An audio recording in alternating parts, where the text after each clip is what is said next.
Hello and welcome to Art Talk, the place where we agree to disagree. My guest today is Elaine Andres in America, and our topic is my stroke.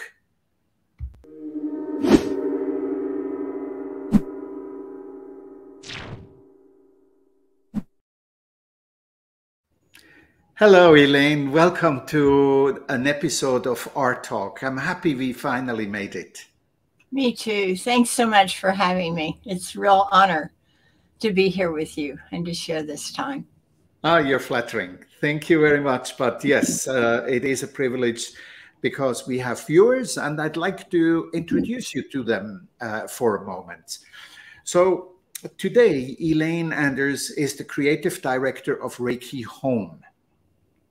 It was back in 1980 when Elaine experienced pain relief during her first Reiki treatment. She had a problem with her shoulder.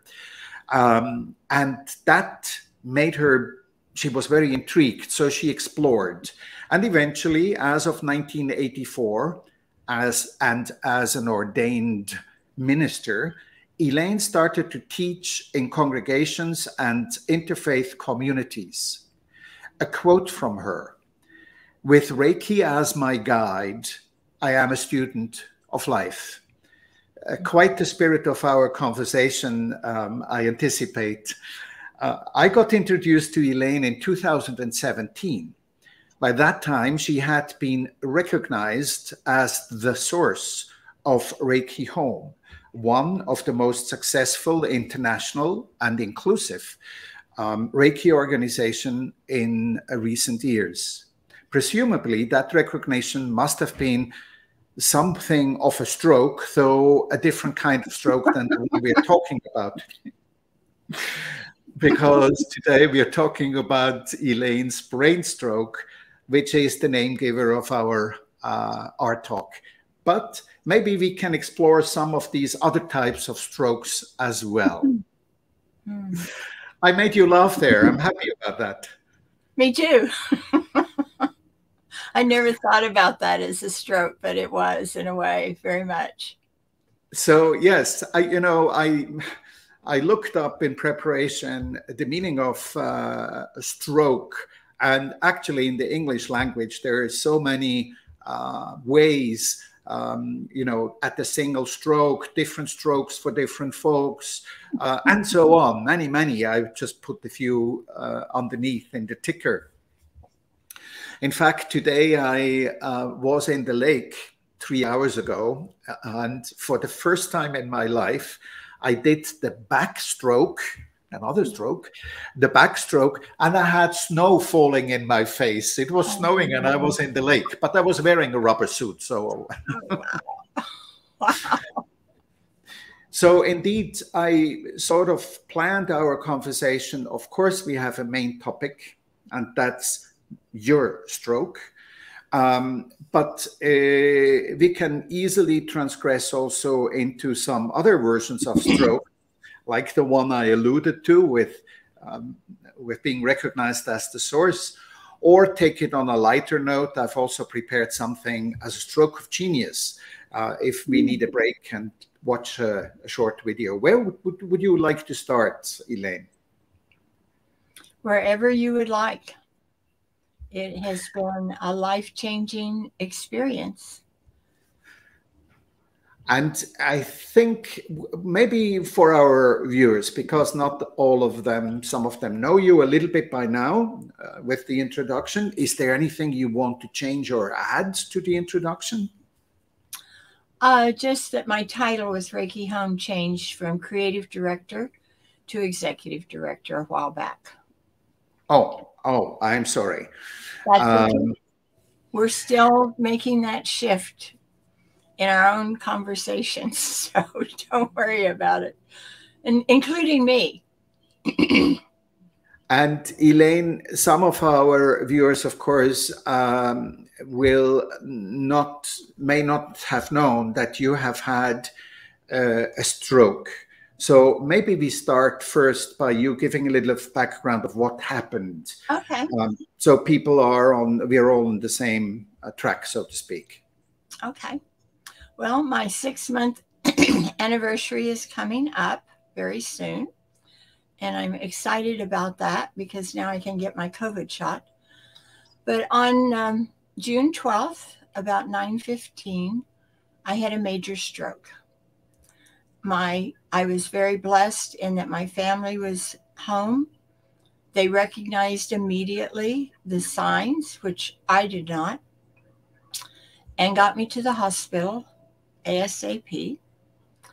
I entered the hospital with a stroke rating. They ranked the strokes of a 15. And it was just a number to me until I saw my doctor after I got out of the hospital. But that's as bad as it gets. And basically what was happening in my brain was the entire right side showed up green in the film, and that meant all of that was dying or had the potential to die. So it was as bad as it gets. They gave me a TPA shot, I think that's what it's called, which broke up the clot. And then they did surgery and went up and vacuumed all the little pieces out of it. Probably my favorite story about that experience is when the brain surgeon got finished. The surgery was supposed to take between an hour and 3 hours. And when the brain surgeon got finished, his statement to me was, "Lady, you have an amazing brain."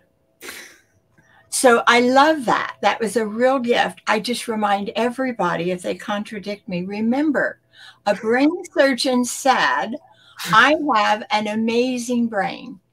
Give me the name of that brain surgeon. I know, I do. I have it. They told me I should have him sign something, but I didn't. So I asked the anesthesiologist what that meant. And he said that my brain, whatever they call the things in your brain, was very clear. There was no compression. There was no kinks. There was nothing. The pathways were very clean and clear. And the surgery itself took 26 minutes. They were inside my brain 6 minutes. So since I had to be awake during that time, I chose to be awake because they asked me to. I was very grateful. The entire process from the time I went into the surgery room till I left was 40 minutes. Wow. And that's pretty amazing according to the hospital for this kind of a stroke. You know, this is a good spot to express some gratitude to the technology and to the medical field. We sometimes, particularly us who are in this complementary healing methods field, we sometimes forget that most of us wouldn't be alive to start off with without the miracles of medicine. So this is a good place to express that gratitude. Yeah, I would not be here if it hadn't been for my family, Garrett and Nika and Zachary. They saved my life. They really did. And usually when I talk about it, I cry, but I'm planning not to cry today. But it may happen. And then all the doctors and the nurses, the ICU, and the support staff, everybody just, it was an amazing experience. I was in the hospital for 3 days, and I can honestly say I really had fun the entire time. After the surgery, I had a blast. You know, your recovery to me as a layperson, it sounds, I had actually forgotten that it was only half a year ago that you had your stroke. Your recovery seems to have been amazing in terms of recovering per se, but also the speed of it. And just now, and I remember you told me a while back already that humor was an important part of that recovery. Was it? Tell me a little bit the importance of that positiveness and that joking with the doctors? And we just had a really good time. I was under, well, I think part of it too is the part that I forgot to tell you. Just before they asked me what I wanted my treatment to be, I had a very clear vision of being in a room of light. And there were many, many people there. The light was warm. I envisioned it as what people describe when they die and go to the light. Although that did not happen to me, I did check. I did not die, and they did not resuscitate me. So my vision was a vision, a real vision. And I was in that room of light and watching and participating as people came in and got what they needed and left. And there was just this exchange of love, receiving and giving, this circular Reiki. I mean, it was just clearly a very, very blessed space to be in. And just as they were calling me back, saying, Elaine, I heard the words, there is nothing to fear, nothing. So I came out with that clear truth because I recognized that was true. And so when the doctor said, if your heart stops, they explained to me what the procedures were, that the possibilities were, it could go very wrong. That didn't mean anything to me because I was so in that space of there is nothing to fear, nothing. And so the doctor said to me, so if your heart stops or you stop breathing, do you want us to bring you back? And my response was very clear, yes, I'm not done yet. I've laughed because it felt like my energy was, I sat up on the bed, I put my hand on my hip, I pointed my finger right in that doctor's chest and basically said, don't mess with me, lady. I am not done. You better bring me back. And so I think because of that experience, all the rest of the things were just easy. When the surgeon asked me, can you stay awake? And I said, how long? And he said, 3 hours. And I kind of thought, oh, wow, can I do that? And it came back. There's absolutely nothing to fear. And so I said, yes. And it was 20 minutes. Was it important that you stayed awake during that period? They didn't want you to fall asleep. Yeah, he wanted to be able to talk with me. And there was another man guiding the little vacuum cleaners, the way I imagined it, in the little tubes of my brain. And so they were talking, and he said, well, sometimes it's important if I just ask you a question. And I said, well, is this going to hurt? He said, no, it'll hurt when I enter the vein in your leg. That'll hurt. Well, he told me the truth. It did. And he said, the rest of that, then you won't feel anything. Even when I come out, you won't feel anything. I said, okay. If it's not going to hurt, I can do that. And then he says to me, and it's very important that you not move your head once I start. So that's what happened. I got to the ICU. They told me because of the thrombectomy and entering that artery, vein, whatever it was, I could not move my leg for 24 hours. And I thought, okay, I can do that. And it was a piece of cake. Because we just had so much fun. The nurse came in every 15 minutes to check me. What is your name? Where are you? What's happened? What day is it? What time is it? You know, all these questions. So that after a few hours of that, I said to her, you know, I've noticed something. And she said, what? Thinking it was something about my stroke. You know, she was right over the bed. And I said, I've noticed that you have a problem remembering the answers to the questions that you ask. You ask the same questions every 15 minutes. She just laughed. So we just had fun to the point that I was only in ICU 2 days. And as they were preparing me to leave and go to, where did I go? Neurology, I guess that's where I went for a day.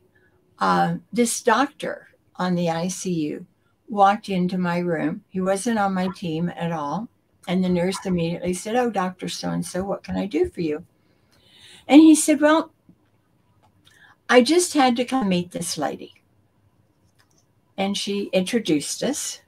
And I said, "Hello."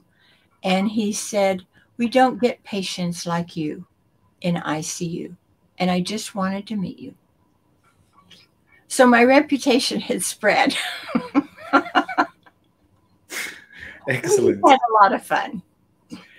Yeah, it's very tangible that this positiveness and this lightness with the humor, and yet the clarity and honesty. There is clearly nothing, which is not being transparent between you and your doctors. But this humor is very powerful to listen to you, and is very inspiring because obviously this in itself, besides the medical intervention, besides the Reiki support, and besides the prayers, which no doubt I know you're a religious person, have supported you, besides all that basic attitude of lightness and humor, I'm sure that's a very key to your recovery. I really think so, because I didn't realize it, but I really am focused on that room of light, because that was so real. I felt like I was just in pure truth, pure love, pure life, that this is where we are to live. And we choose not to. I have chosen not to, because I didn't know it existed. I just had never had that experience. I'd had lots of spiritual experiences in my life, but nothing like that, ever. And just before I was coming on the show, I sat for a moment and I just closed my eyes and I just remembered that space, took a breath, and heard the words again. There is absolutely nothing to fear. So if there's nothing to fear, what's left? Fun, joy, love, all the good stuff of life. That's what's left if there's nothing to fear. I find that such an important message also. All my life, I've been encountering death very early in my life. With my father who died, and I was there first aid and so on, all the way to where I am today. As a Reiki teacher, I have clients and people who get old, who die. In Reiki Conciliation, my assistant, Edith, God bless her, and rest in peace, I accompanied her through the dying phase, cancer situation, very difficult. So with all of that, and as I'm listening to you and your story around the stroke you had, it's life-threatening, yes, but it's also life-affirming more than anything else. The joy and the humor, which is palpable as we talk, that comes out of it. As you correctly say, if there's nothing to fear anymore, there's only joy left. Right. Yeah. Yeah. And here we are spending so much time with daily life and are busy with so many worries and so many things. And when the chips are down, when it's very existential, because most of these things we worry about are actually superficial. Right. Garbage. It's not existential.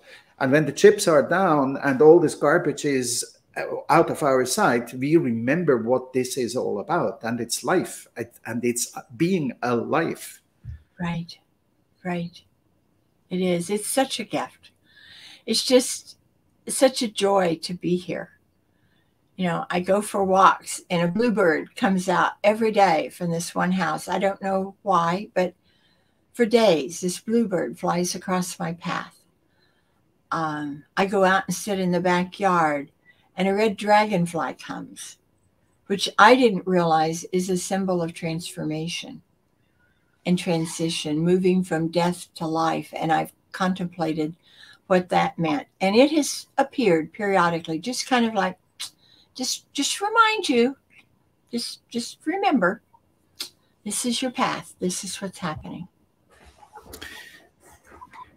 So If having done a little bit of research now around brain strokes, one of the American specialists I found a video on, actually, he was saying that it happens often also to younger women than you are, even even way before their menopause and with 35 and so on.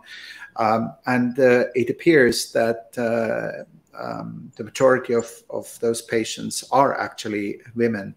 So I assume that there are women out there listening to us as we talk. I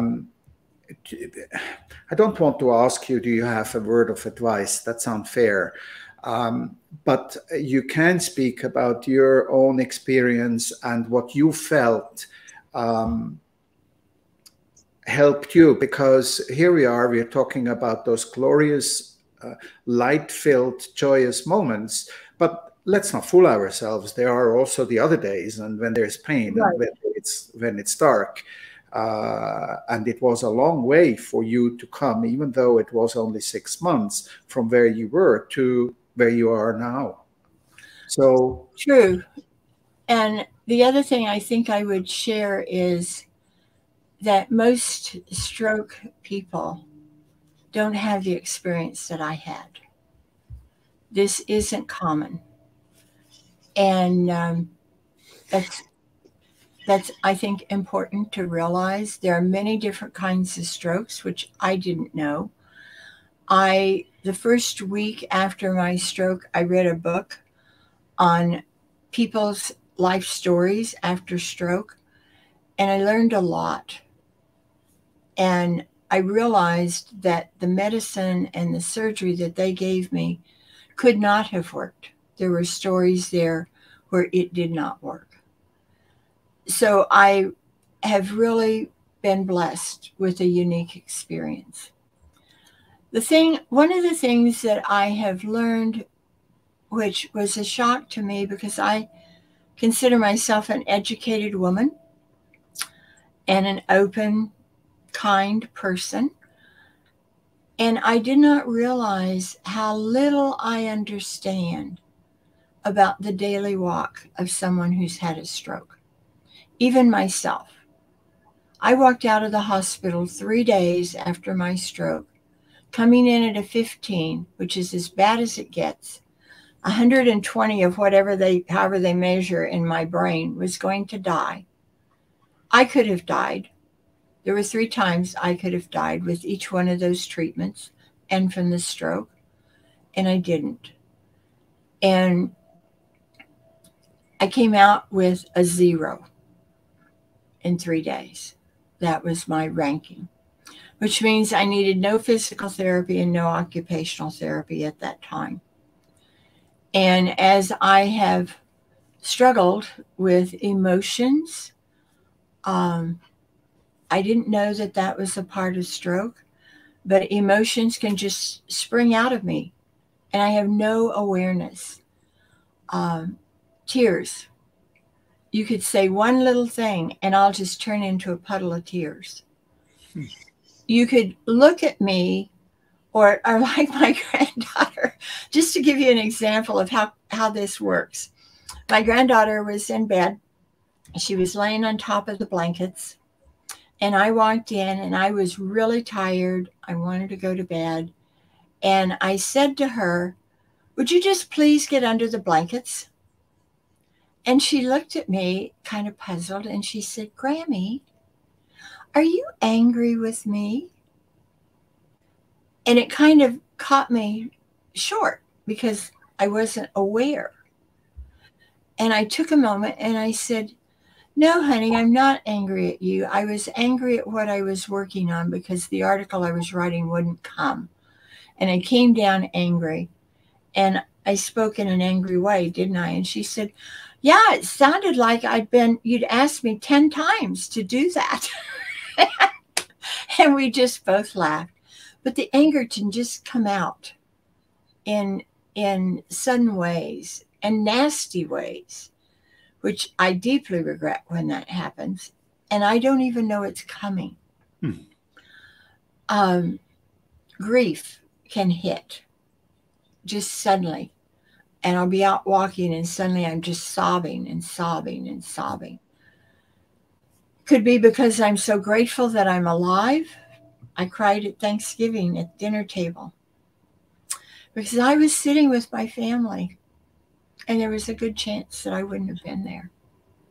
Christmas is that way. So there are very difficult things that I am going through. They're not physical. I told the nurse as I was leaving, she said, I can't believe that you have no occupational or physical therapy.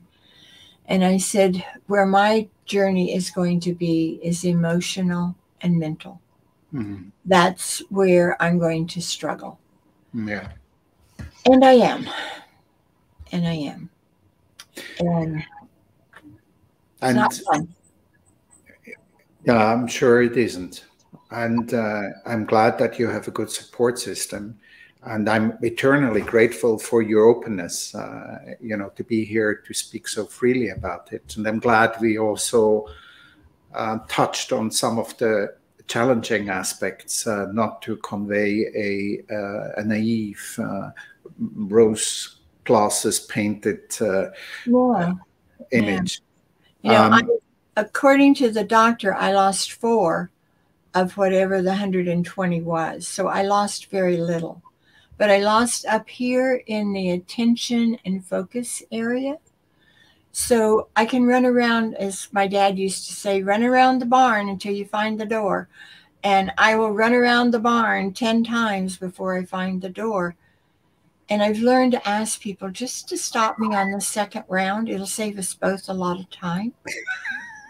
Because I don't know I'm running.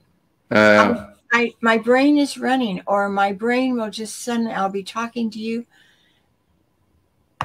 and it'll all go away.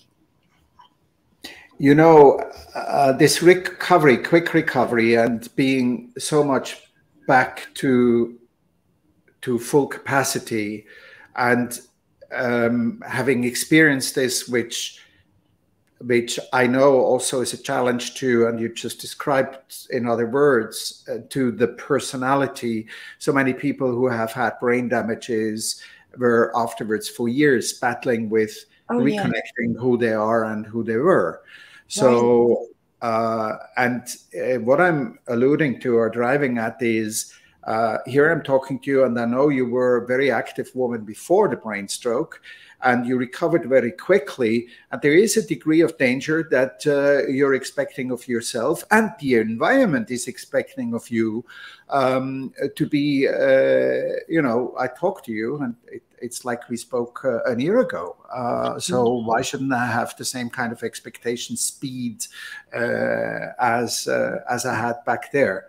But I suspect the worst expectations do not come from the outside, but probably from yourself. Am I right on that? Yeah, absolutely. I've really struggled with recognizing that the way I've lived is not the healthiest for me. And letting go of a lot of those patterns has been a real struggle. And I continue to struggle with that. I was talking with a friend and we were talking about surrender, release, letting go. And I said, I've been working on that since I was in 5th grade. And my piano teacher, I don't remember now what the issue was, but my piano teacher gave me a book called Let Go and Let God. And I read that book, and I've been consciously working to surrender, release, let go all my life. And I still have a lot of work to do. I'm not done yet. There I go. There's my tie-in. I'm not done yet. Yeah. And of course, the surrendering trust, and the surrender to the flow of life. Well, many people would say that's the very essence of the definition of why we exist and why we are here. Elaine, unless you want to add on your stroke something, I'd be open for some light entertainment, and then maybe get towards the stroke of being recognized as the source of Reiki home, if that is okay. How does that feel for you? Okay. Did you want to add something about my stroke, meaning the brain stroke? Just that it's a journey, and it's been difficult for people, especially my family, because I can only take so much in a conversation, so many words, and then it's like, stop. I can't talk anymore. I can't listen anymore. And if you continue to talk, I'm going to have to leave. And that's hard for people to recognize because, as you said, I look and appear totally normal. But I am going to be getting some occupational therapy and probably some physical therapy because I have some things that are not bouncing back. And so I will be going for more therapy.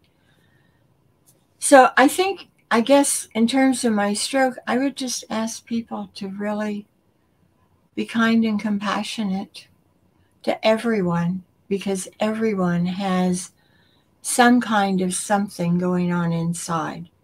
And we don't see that, and we don't know that. Yeah. And just to respond to people with kindness, that would be my request. In future, you can say, oh, before we meet tomorrow, have a look at this video, and you show them our conversation. That's true. I can do that. You know, let's look at a stroke of genius, which is another type of stroke. And I suspect there is like a bridge. What you described about your stroke is so intense with life. And what the brief intermezzo I'm showing to you is actually also very intense of life. Have a look. Okay. Just a minute, a short video. All right. Sounds good.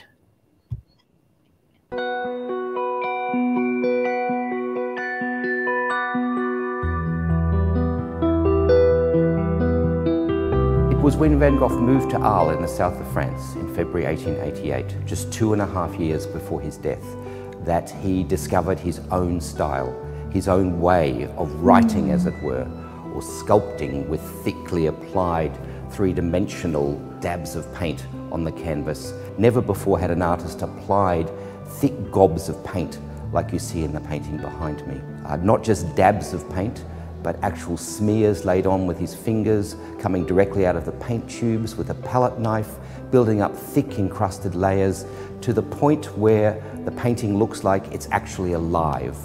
And this is what people recognize as the extraordinary individual brushstroke, the handwriting that can only be done by a genius like Vincent van Gogh.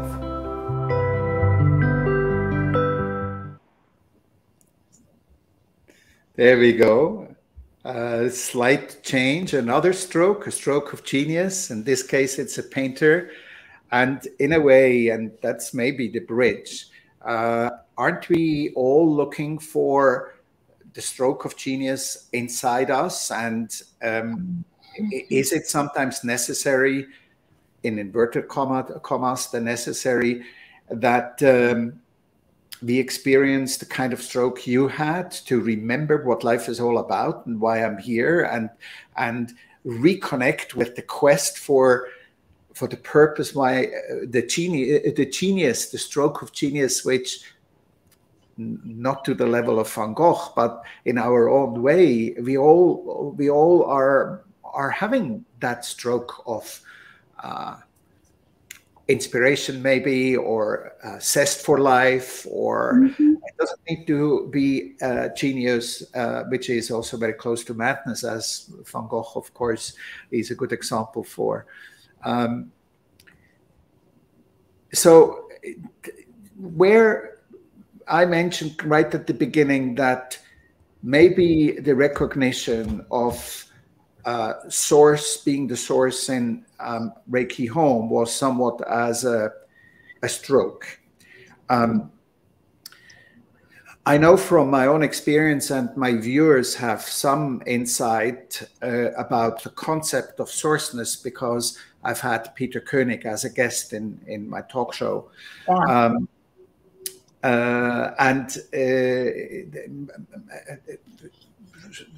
The concept of sourceness entails also sometimes the pain of being a source of something, of a project, of an organization, of an idea, without being recognized, basically being in the second line or even further back in the dark.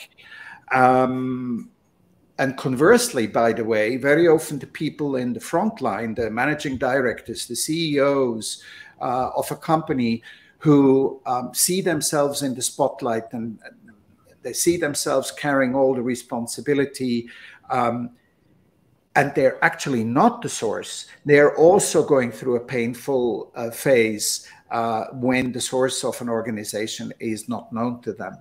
And I know you have gone through that, and then there was a stroke of sourceness in your life. And I know that your organization, Reiki Home, has, if I may say so, flourished ever since that recognition. I'd like you to expand on that a little bit and correct me if you see it differently to what I just summarized.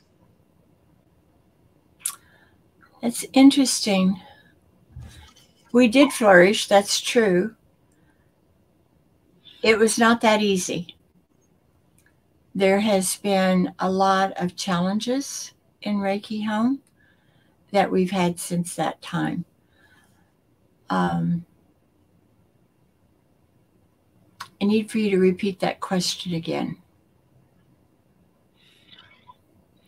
How there was a time when you were, my words now, not yours, in the background in Reiki Home. Okay. And then there was a moment when that changed. It was a metamorphosis from my perspective in Reiki Home, but also in other case studies with sourceness. So that moment of metamorphosis, when things changed, when the spotlight was on you, when you found being recognized in that role of what we call sourceness, how was that for you? There was a real shock.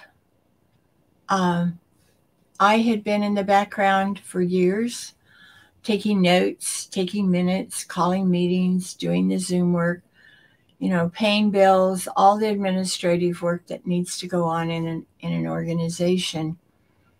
And I was quite unprepared for being named source of Reiki Home. When Phyllis recognized that, she recognized me in a moment at the annual general meeting in Arizona in 2016. And she had been on a journey with you to find the source of Reiki Home. And she had had that conversation with you like in February, I think. And you were very clear with her that she was not the source of Reiki Home. And you shared with her that until she found the source and the source was recognized, Reiki Home would continue to struggle, because we had been struggling a lot up to that point. And so she shared in the group that journey that you started her on, how she had read Peter's works and things, and had really looked for source. And she shared later in another meeting, which I had forgotten about, and I just stumbled onto that conversation recently, that when she went to the annual general meeting, that she was really agitated about me, which was normal. You know, she's been my Reiki master since 1984. And there were moments when she would push me and challenge me, and I thought I would break. And it was difficult. It was a difficult relationship with her as my Reiki master. So when she said that, it was like, well, so what's new? You're always irritated with me. But she saw something that I never saw. Mm-hmm. And that's why she initiated me as a Reiki master. I asked her one time, why did you initiate me when you so clearly get upset with me all the time? And she said, because you have something special to bring to the Reiki community. And I knew if I didn't initiate you now, I would lose you. Because I was initiated very fast back in the old days when nobody knew anything and there was no training. So when she recognized me as source, my experience was I was totally unprepared for that. I knew nothing about source, although the night before I had been given an article about source and told to read it. I looked at it. It was about organizations. I didn't have time. I had notes to type. It was late. I didn't read it. So when she told the story and recognized me, she said she was speaking for the Reiki home, for all of us, and that she just wanted to recognize me as the source of Reiki home. And my immediate response was this, because I got so hot. I mean, it just poured through me. I was just on fire inside my body. I had no idea what was happening, why it was happening, what it meant at all. So I just fanned myself. I mean, I was really hot. Yes. And my left hand is not fanning as well as my right hand. And I said, I don't know what that means. And she said, nothing. She said, you just continue to do your life and be as you are, because you've been source of Reiki home since the beginning. So I took that. The whole room erupted in yay and clapping, and they put me in the circle and they gave me Reiki. And people said when she started talking about looking for the source of Reiki home, I knew it was you. I got that a lot from the people there. I already knew. And I thought, well, that's good, because I guess I'm the only one in the room that didn't. I just didn't get it. So I said, well, I don't know what to do. And she said, just be yourself. Elaine, I so much empathize with what you described. And that happens so often to people when they're being recognized as source. And just imagine when this story started, I was in Arizona doing my filming with Phyllis for the documentary interview in 2016. And we were on the ranch, the physical Reiki home, basically. And but it was evident that that ranch came to an end. And we were three of us talking. And more to myself than to the two ladies, I said, well, the source would have the answers to the questions which need to be answered for Reiki home to flourish. And they wanted to know what's the source. So I told them in a few sentences, because it's not such a mystical big thing in the first place. Yeah. And then I asked them, who do you think the source is? And Joyce pointed at Phyllis. And Phyllis looked at me and she pointed at herself.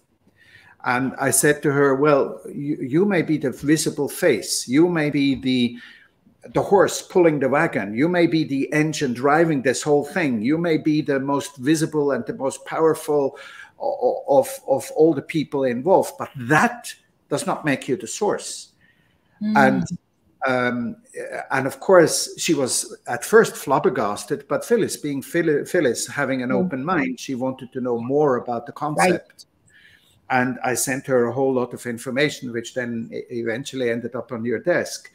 But the point I'm driving at, that moment you referred to, when you had the hot flushes, I so much empathize with Phyllis, because the whole world, including herself, had the expectation of success, yes, which was impossible for her to achieve because of that hidden sourceness, so to speak. So that moment when you were being recognized, it must have been, and again, I know that from my own experience, what a great relief this is. I experienced it being the elected president of an organization, and recognizing that actually it was my wife who was the source. First, it blew my mind, and my first response was, what? I am the president, but she is the source? Does that make me the water carrier? So my ego, of course, immediately knocked at the door. But the moment, and with a little bit of consciousness and with just a little bit of Reiki help, those ego moments quickly evaporate. And then a tremendous amount of relief is, and she must have felt an incredible, incredible amount of relief at that moment. I remember sitting and looking at her and saying, you know, I don't know what to say. And she looked me right in the eyes and she said, I think your line is, thank you for finally noticing. And I looked her right back in the eyes and I said those words, thank you for finally noticing. And then I said it to the room. And then the heat got really, really intense. Well, I'm sure. Really intense. And well, you know, all the more respect and love for Phyllis to have the presence and the courage and the directness and the power to tell a person, well, your line now is to simply say thank you. Yeah. Wow. Amazing. Yeah. And Phyllis was an absolute amazing Reiki master. I couldn't have had a better person because she saw me and she couldn't describe me to myself or to herself, but she saw the essence and she did everything in her power to invite me to step into who I am. Yeah. And it didn't matter what the cost to her. She simply gave the truth as she felt it. And that was hard to take sometimes. Yeah. For both, for the receiver and the giver. It wasn't. Yes. We struggled together.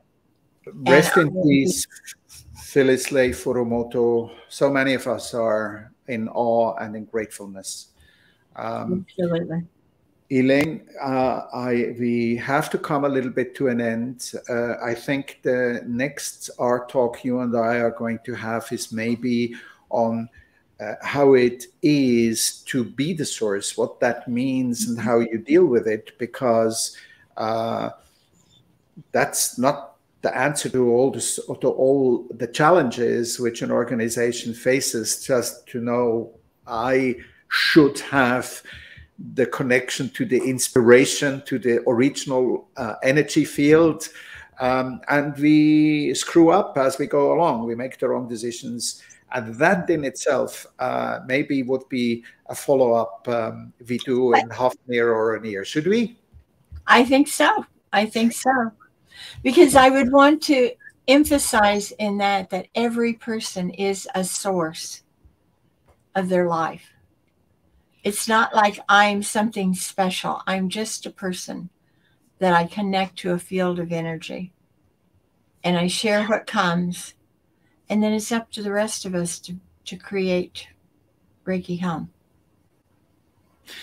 Well, thank you for your parting words.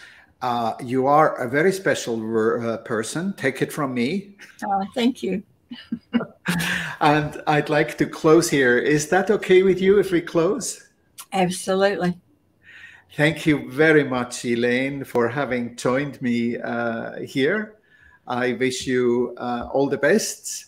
And you still have a day ahead of you, I believe. I do.